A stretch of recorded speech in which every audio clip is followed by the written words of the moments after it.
Ranonge. Kak, itu betul aku yo tak cok yo picek. Cium aroma menyengat dari kamar kos yang sedang ditinggal penghuninya, sejumlah pemuda di Yogyakarta dibuat kaget usai melihat isi dari bilik tersebut. Tak ubahnya TPU, kamar tersebut berisi ratusan sampah plastik hingga air kencing yang dimasukkan dalam botol.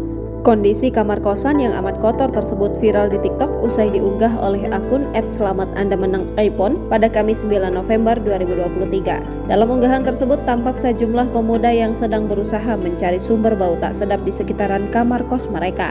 Setelah dicek, ternyata bau busuk menyengat itu muncul dari salah satu kamar penghuni yang sudah selama 1 bulan belakangan tidak terlihat. Para pemuda itu pun berusaha melihat kondisi kamar dari berbagai jendela yang pada saat itu terbuka dan hanya ditutupi oleh gorden.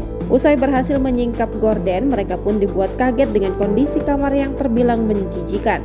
Terlihat tumpukan ratusan sampah berbagai jenis yang sudah membentuk gundukan. Kondisi kamar kos sebelah kamar gue setelah orangnya sebulan gak pernah keluar, dulu orangnya gak pernah keluar kamar.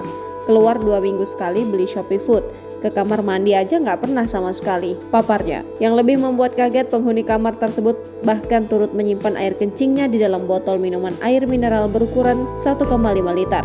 Dalam video tersebut tidak terlihat wajah pemilik kamar kos yang sudah menghilang selama 1 bulan belakangan. Kondisi kamar berisi sampah dengan botol air kencing itu pun turut membuat warganet merasa jijik. Namun hingga kini tak diketahui kemana dan siapa sosok pemilik kamar tersebut.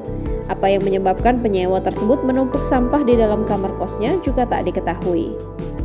Inspeksi kamar.